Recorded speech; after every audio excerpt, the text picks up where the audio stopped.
Bonjour à tous. Aujourd'hui, nous allons parler des contraintes phénoménales que subit un volant de badminton.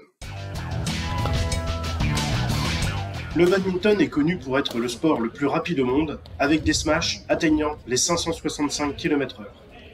Mais c'est aussi un des sports où les accélérations et les décélérations sont les plus violentes.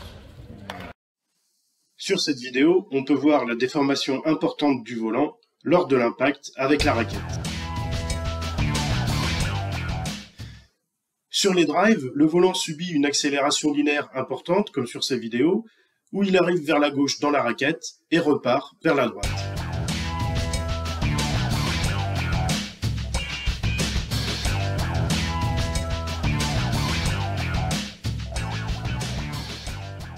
Le changement de vitesse lors de l'impact avec la raquette est extrêmement bref, et il a lieu ici en 1,1 milliseconde. Ici, la vitesse initiale vers la gauche est de l'ordre de 40 km/h et la vitesse finale vers la droite est de l'ordre de 160 km/h, ce qui fait donc une variation de 200 km/h en 1,1 milliseconde.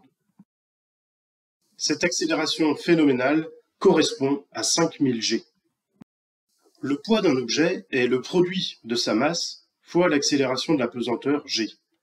Pour un volant de badminton, la masse est de 5 grammes. Et l'accélération subie est la même quelle que soit la masse du corps. Vous voyez sur cette vidéo qu'un volant de badminton tombe à la même vitesse qu'un ballon plus lourd. Sur un plan de travail, le poids d'un objet ici en rouge est compensé par la réaction du plan de travail en jaune.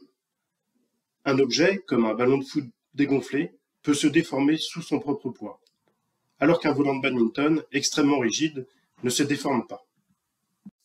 Lors d'une accélération à 5000 G, le volant de badminton va peser 5000 fois son poids et il va alors se déformer sous son propre poids. Durant 1 milliseconde, ce volant de badminton de 5 grammes pèse donc autant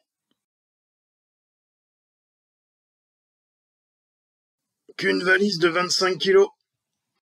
Comme on peut le voir sur ces images, chacune des plumes du volant durant l'impact pèse environ 250 grammes et l'ensemble des plumes du volant correspond à un poids d'environ 4 kg.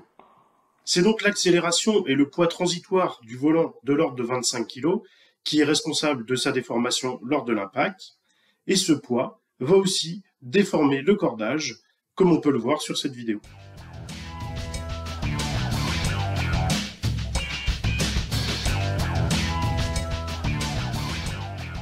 Lorsqu'un objet est déformé par une contrainte, il va reprendre sa forme initiale lorsque cette contrainte est relâchée. Il en est de même pour le volant de badminton qui subit cette accélération transitoire. Sauf que dans le cas du volant, le retour à cette déformation est extrêmement rapide.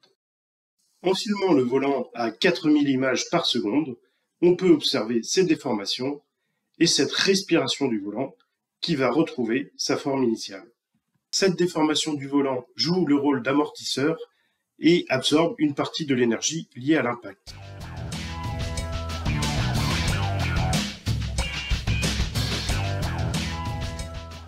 Le volant subit des accélérations encore plus violentes lors des smashs, où il est frappé sur le côté et où il va s'écraser sous son propre poids transitoire. Il existe aussi des accélérations angulaires importantes du volant, en particulier lors des slices, qui engendrent des rotations extrêmement rapides.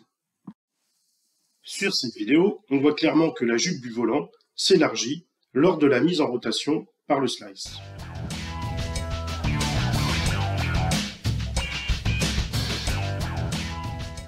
Un objet tombe sous son propre poids, mais une accélération, comme lors d'une trajectoire circulaire, peut largement compenser ce poids.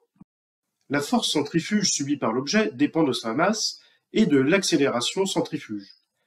Celle-ci dépend elle-même du rayon de la trajectoire et de la vitesse de rotation au carré.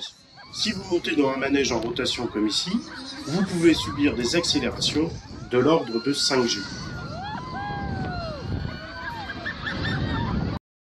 Pour les plumes du volant, dont le rayon est de 3,35 cm, une rotation à 125 rotations par seconde va donner lieu à une accélération de l'ordre de 2000 G, alors qu'à 250 rotations par seconde, l'accélération sera de 8000 G.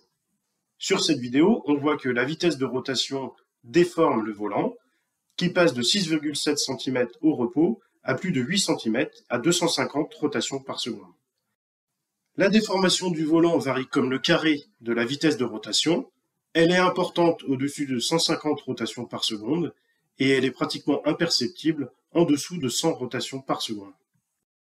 Ici encore, cette accélération angulaire est transitoire et le volant va rapidement retrouver sa forme initiale.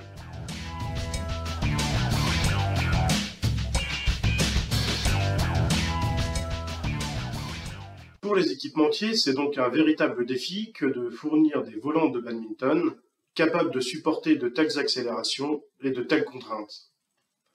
J'espère que cette vidéo vous a plu et je vous dis à bientôt pour une nouvelle vidéo sur la physique du badminton.